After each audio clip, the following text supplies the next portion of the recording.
Olá família, graça e paz abençoados, sejam todos bem-vindos. Como estão vocês? Espero que vocês estejam bem. E eu quero deixar aqui mais uma reflexão para que possamos crescer mais um pouco na graça e no conhecimento do Criador, tá bom? Obrigado você que já está entrando aí, deixando o teu like, comentando, já compartilhando também. Louvo a Deus pela sua vida e vamos juntos para mais uma reflexão. E esse é o tema: persuadindo a Deus ou aos homens. Queridos, nós fomos por muitos anos, eu não sei quanto tempo você passou frequentando o âmbito religioso, mas nós fomos por muito tempo persuadidos a servir aos homens e não a Cristo. Nós fomos por muito tempo conduzidos por homens e não por Cristo. Nós fomos muito tempo conduzidos por filosofias humanas e não pela palavra do Evangelho de Cristo. Olha o que está em Atos dos Apóstolos, capítulo 28. Por favor, Atos dos Apóstolos, capítulo 28, no versículo 22 em diante. Olha lá, Atos dos Apóstolos, 28, 22 em diante. Diz assim: No entanto, bem quiséramos ouvir de ti o que sentes, porque quanto a esta seita, notório nos é que em toda parte se fala contra ela. E havendo-lhes eles assinalado um dia, muitos foram ter com ele a pousada, aos quais declarava com bom testemunho o reino de Deus e procurava persuadi-los a fé em Jesus Cristo, tanto pela lei de Moisés como pelos profetas, desde a manhã até a noite. 24. E alguns criam no que se diziam, e outros não. 25. E como ficaram entre si discórdias, se despediram dizendo a Paulo, se despediram dizendo a Paulo, bem falou, ou seja, dizendo Paulo, bem falou o Espírito Santo aos nossos pais pelo profeta Isaías, dizendo, foi o que o profeta Isaías disse? Vai a este povo e dizem, de ouvido ouvireis, e de maneira nenhuma entendereis. E vendo, vereis, e de maneira nenhuma percebereis. Porquanto o coração deste povo está endurecido, e com os ouvidos ouviram de mau grado, e fecharam os olhos, para que nunca com os olhos vejam, nem com ouvidos ouçam, nem com o coração entendam, e se convertam e sejam sarados. Olha que interessante. Então Paulo chegou aqui e começou a falar do reino de Deus. Paulo começou a falar das grandezas de Deus. Paulo começou a falar dos feitos de Cristo. Paulo começou a falar da obra redentora. Paulo começou a falar do Calvário, do sacrifício. Então, Paulo começou a anunciar a mensagem da cruz. Só que o interessante é que aqueles judeus ali que ouviram esta palavra de mau grado, eles diziam, olha, há muito nós ouvimos falar desta seita. Então observe que desde a época de Paulo, as pessoas já tinham o evangelho como uma seita.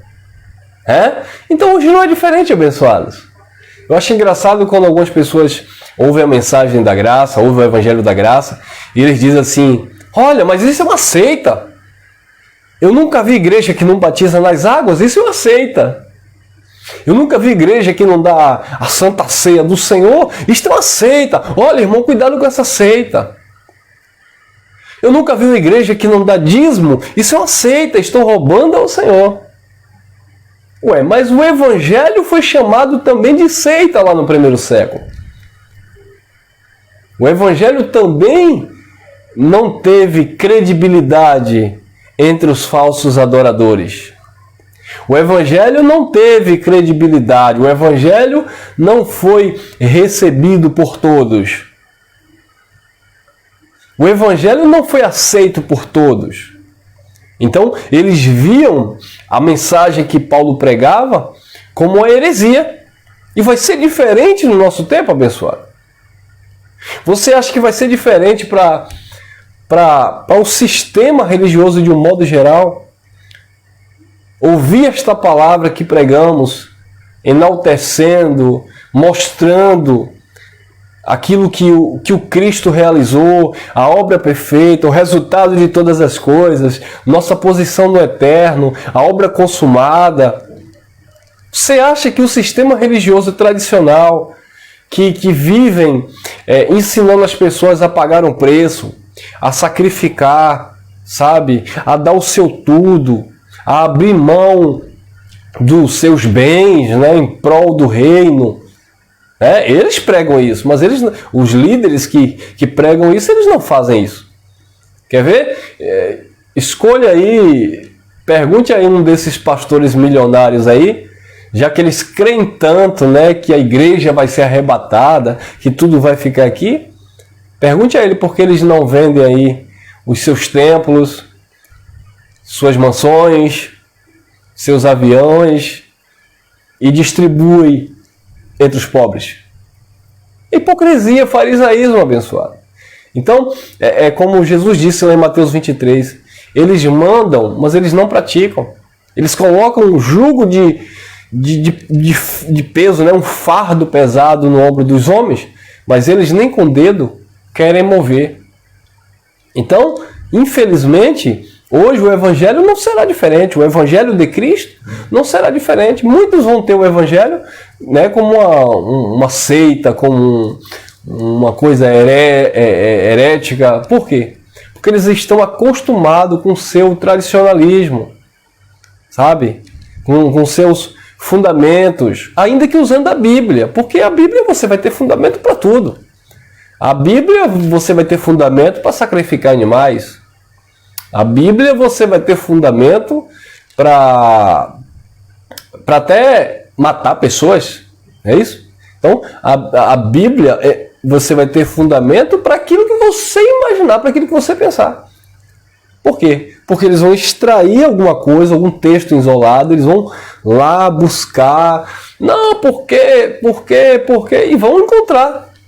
Né? Vão encontrar alguma base para criar suas filosofias religiosas e dizer que está na Bíblia, né?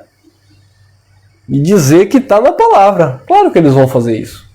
Mas quando nós falamos do Evangelho, algo contextualizado, dentro do seu pacto, mostrando a diferença, o direcionamento de Deus para um povo específico, mostrando a graça acolhedora de Deus para todos os povos, a nossa posição no eterno hoje, reinando em vida, no descanso do Pai, vivendo esta plenitude da graça de Deus, eles não aceitam, eles vão dizer sempre que isso é heresia. Então, por exemplo, quando você diz assim, Deus não habita aqui, né, isso aqui é apenas um espaço, né? Nós somos o templo, o santuário do Espírito Santo. Eles não aceitam, porque eles começam a julgar as pessoas segundo a fraqueza de cada um. Como assim? Então você quer dizer que aquela pessoa tem o Espírito Santo? Quem é você para ter o Espírito Santo? Porque para ter o Espírito Santo não é pelos méritos de Deus, pelos critérios de Deus, é pelos méritos e critérios dos homens. Não, porque você vai buscar o Espírito Santo, você precisa se sacrificar, você precisa ser lapidado, você precisa ser instruído, você precisa estar debaixo de uma autoridade espiritual, você precisa seguir essa direção aqui. para assim você buscar o Espírito, e aí você vai ser tocado, e aí você vai começar a falar em outras línguas, vai embolar a língua, e aí é um sinal que você tem o Espírito Santo. Mesmo assim, você tem que ter cuidado para não perder, porque Davi disse lá no Salmo 51, não retire de mim o teu Espírito, Senhor. Então, há uma probabilidade, se você errar o alvo, né, se você pecar, se você não agradar a Deus, Deus vai e também tira o Espírito Santo. Uma vez que Deus te deu, ele vai e tira de novo. E as pessoas seguem essas filosofias não entendendo que aquilo que o Pai fez é perfeito e é eterno na vida do seu povo, na vida dos seus filhos. Queridos, quando o filho pródigo ele saiu da casa do pai, aquilo é uma parábola, mas isso ilustra muito bem de que filho de Deus não perde a salvação. Quando o filho pródigo saiu da casa do pai, ele foi, gastou todos os seus bens lá, a ponto de passar fome e desejar comer a comida dos porcos. E ele lembrou e ele disse assim, ora, na casa do meu pai até os trabalhadores eles se alimentam melhor do que eu, e eu aqui pereço de fome, voltarei para o meu pai. E ele retorna para o pai. Observe a consciência daquele homem. Embora ele estivesse ali vivendo uma vida em desobediência, uma vida em transgressão às leis do seu pai, totalmente fora do padrão do seu pai, totalmente fora da cobertura do seu pai, quando ele pensa em retornar, ele sabe que ele tem um pai. Ele não volta dizendo, mas eu perdi agora, eu perdi meu pai, eu não sou mais filho. Não. Ele diz, eu não sou digno de ser chamado de filho, mas ele sabia que era filho. E quando ele volta, o que é que ele encontra? Um Deus, né? Porque a parábola ali é para ilustrar o amor e a bondade, a misericórdia de Deus, a graça de Deus. Ele encontra o quê? Um pai carrasco, um pai com chicote na mão. Ele encontra o quê? A casa cercada de capataz, de capanga, para não deixar aquele filho entrar? Pelo contrário. Ele encontra ali uma festa, ele encontra um banquete, ele encontra vestes novas, anel de autoridade no dedo, e ele é o amor do Pai, o constrange, como disse o apóstolo Paulo, o amor de Deus nos constrange. O amor do Pai constrangeu tanto aquele homem que ele disse, mas eu não sou digno de ser chamado filho. E ele encontra o Pai de braços abertos, que o recebe com muita alegria. Então a religião, elas pregam o contrário, que se você passou 10 anos dentro da chamada igreja e não sei motivos, você saiu, deixou de frequentar aquele ambiente, foi viver a sua vida, o seu bel prazer, então você perdeu a salvação, você não é um filho de Deus, você é um desviado, filho de Satanás, você é isso e aquilo.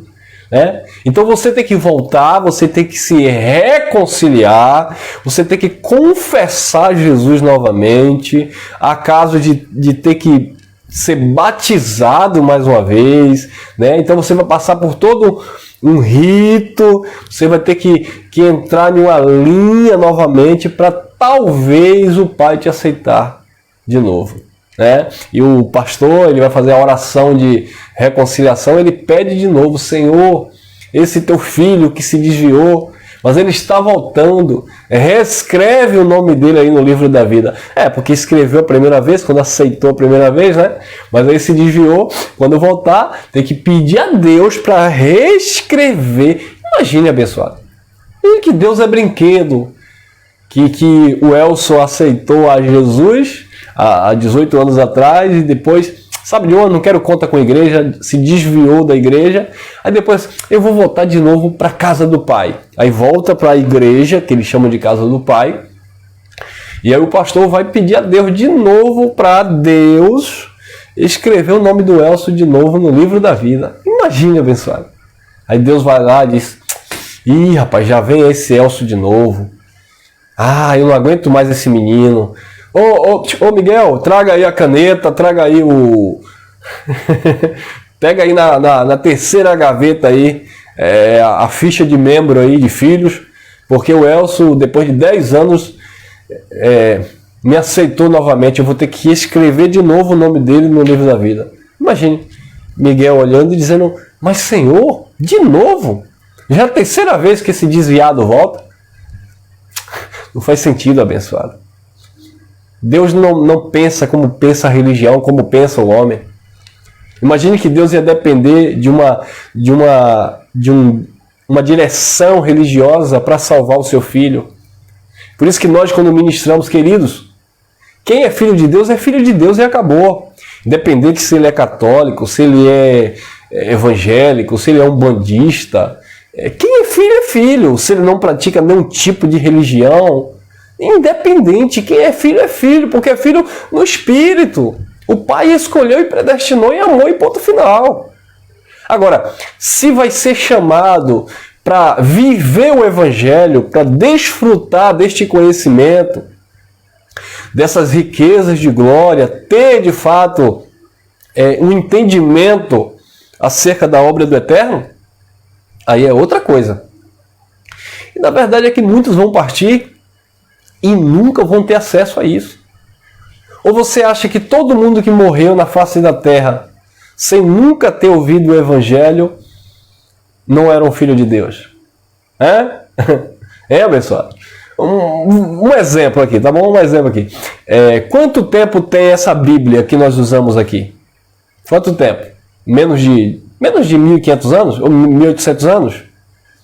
Tá? Vamos colocar 2.000 anos, pronto. Há 2.000 anos atrás, Jesus nasceu, viveu, pregou ali o reino de Deus para os discípulos, morreu, ressuscitou, os apóstolos continuaram a pregar, os apóstolos morreram e as pessoas continuaram a levar esta palavra chegou no século 21.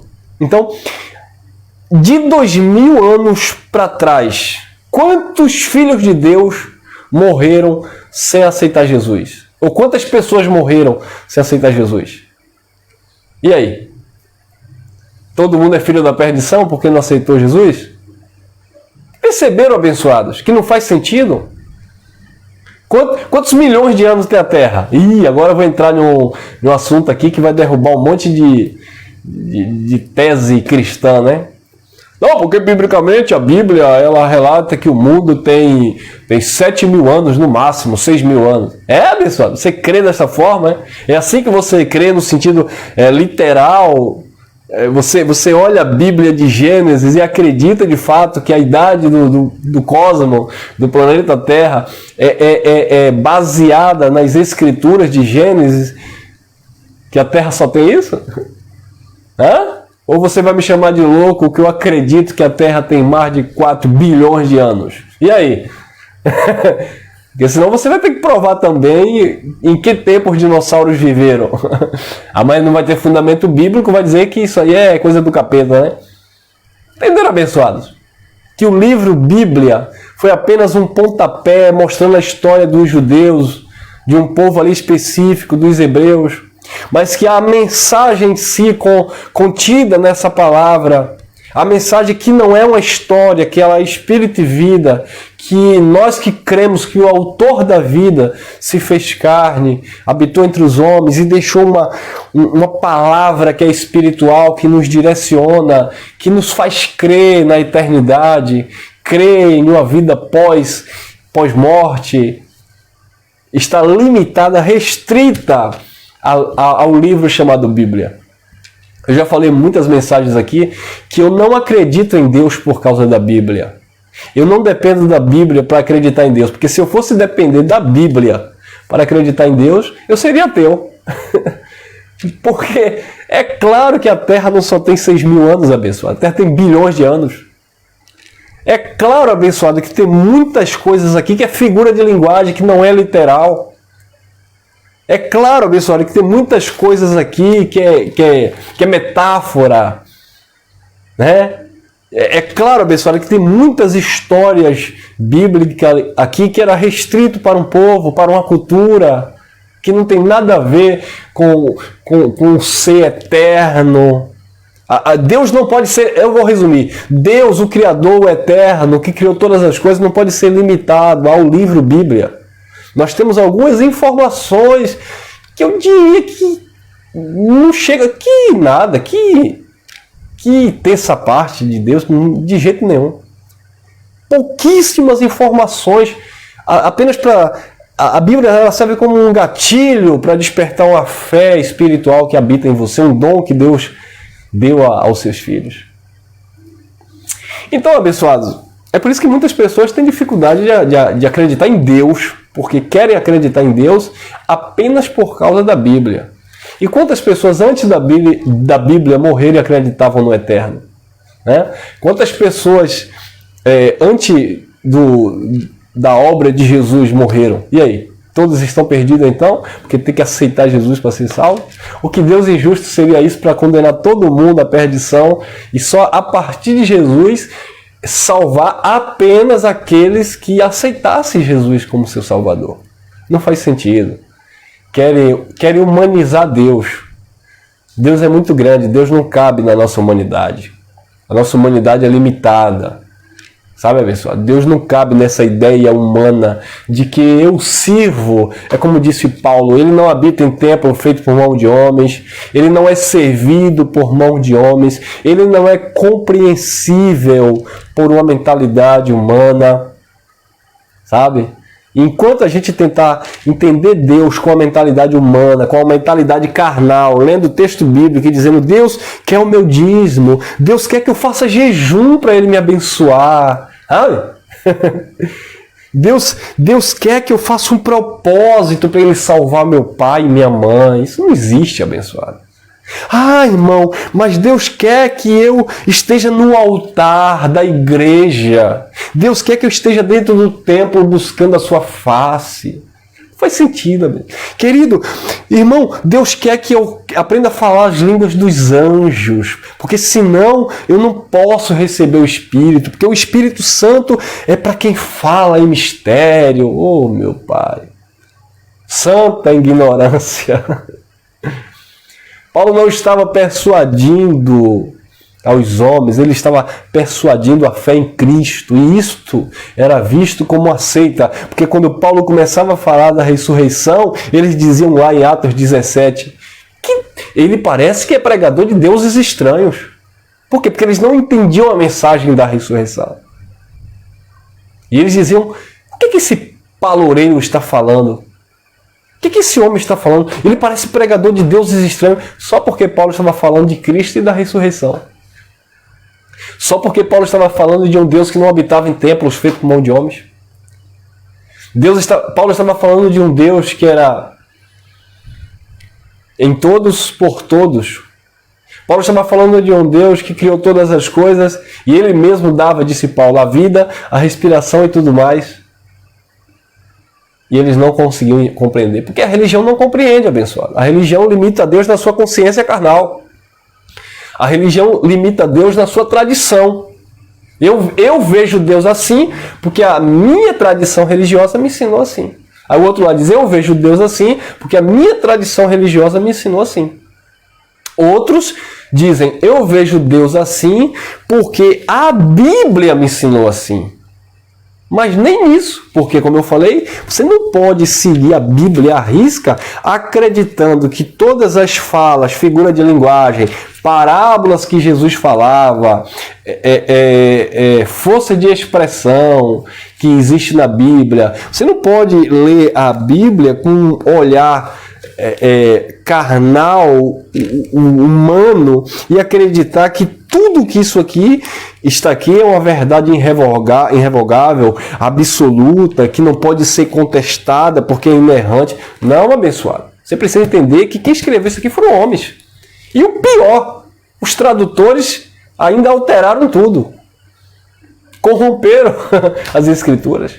Então, como eu falei, é o espírito de discernimento, é o próprio Pai que vai iluminar os olhos e mostrar de fato que dentro dessa palavra existe uma mensagem que aponta para um ser supremo, o Criador, o Eterno, que não está ilimitado às histórias bíblicas, mas que é um governo, que há um reino inabalável de justiça, que detém todas as coisas pela palavra do seu poder. E quando eu digo palavra do seu poder, eu não estou falando você ler um versículo na Bíblia. É de uma autoridade suprema, de um senhorio, que não cabe na nossa limitação humana.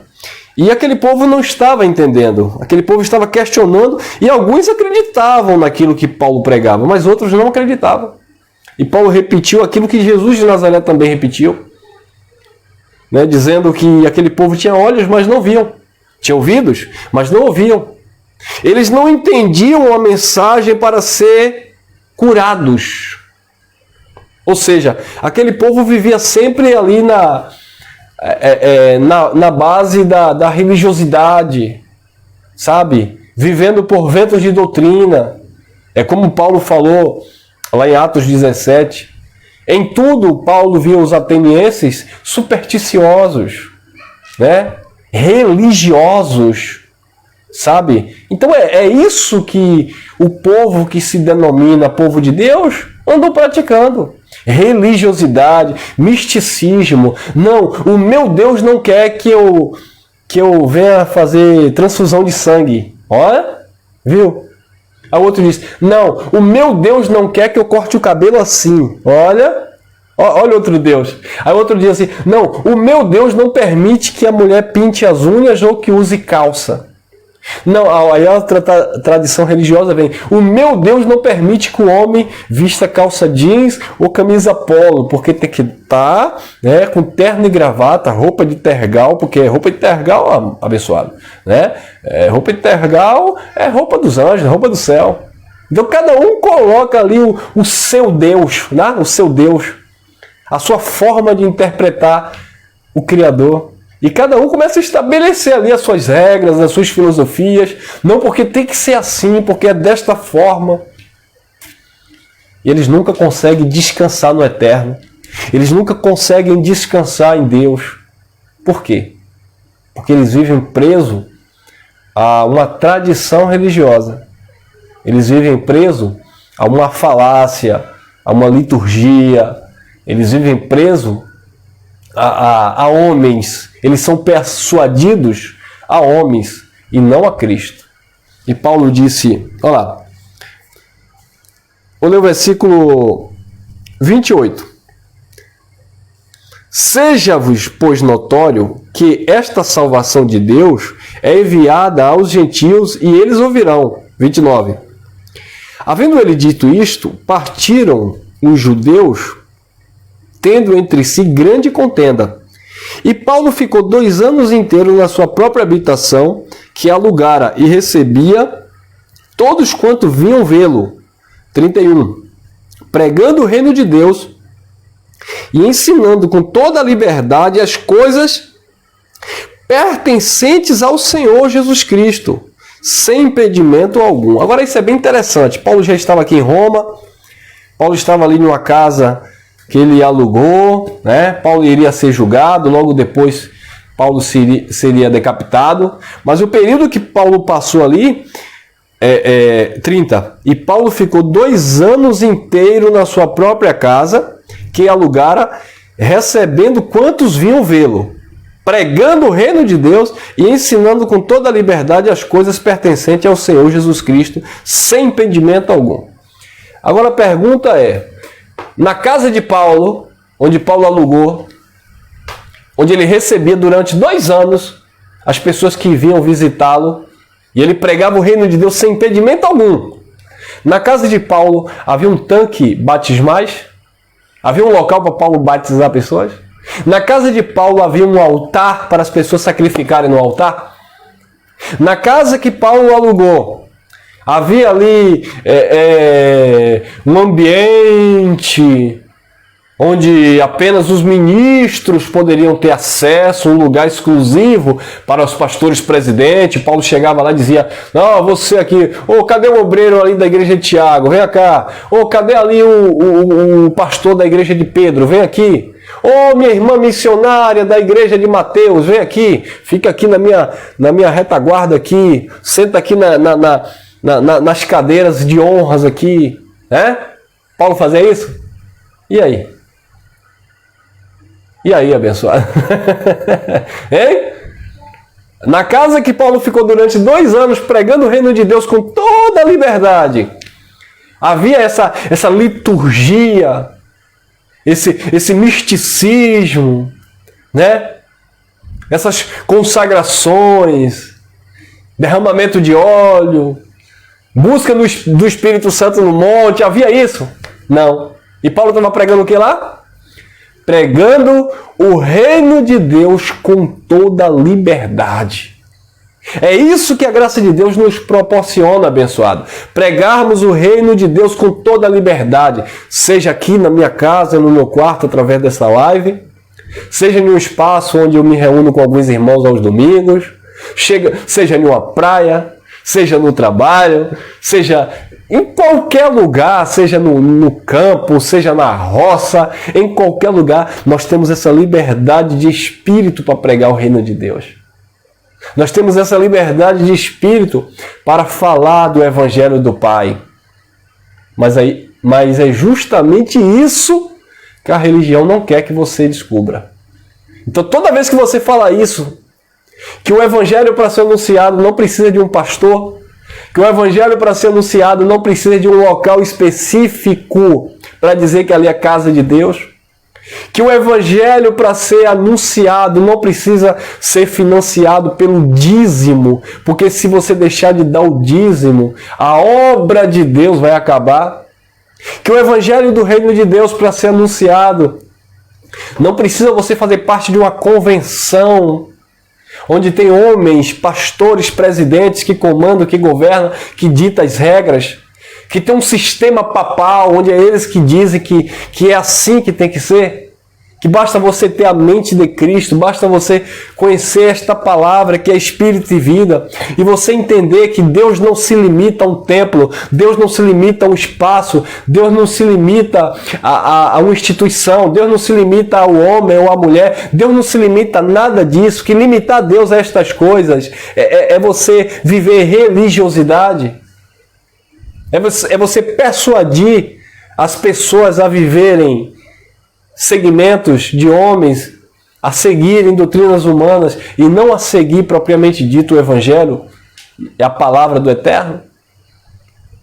E Paulo disse: eu estou persuadindo vocês a Deus, aos homens. Gálatas capítulo 1, versículo 10, Paulo disse: eu estou persuadindo vocês a Deus, aos homens. Se fosse para agradar os homens, eu não seria servo de Cristo. Então, queridos, a mensagem do Evangelho não é para agradar os homens. Porque para agradar os homens, eu vou preparar este ambiente. Para agradar os homens, eu vou fazer uma votação na igreja para ver qual a cor da cortina que as irmãs do círculo de oração vão querer. Para agradar os homens, eu vou consultar, sabe, a minha ramificação, eu vou consultar o pastor presidente para ver qual a cor da congregação vai ser esse ano. Para agradar os homens, eu não vou pregar dizendo que o Espírito Santo que nos conduz à verdade, porque tem que ter um homem na frente direcionando e dando o aval de Deus, né? Liberando a bênção. Mas não é isso que o Evangelho ensina. O Evangelho mostra que nele estamos perfeitos, neles estamos abençoados, nele estamos totalmente completos. E que o homem, dentro desta esfera de reino de Deus, ele tem que entender a sua posição de filho e entender que é o Pai que governa todas as coisas. O Evangelho da Graça está persuadindo você a servir a Deus, a agradar a Deus e não seguir filosofias religiosas humanas, tá bom? Guarda essa palavra no teu coração, graça e paz, e até o nosso próximo encontro, permitindo, Papai do Céu.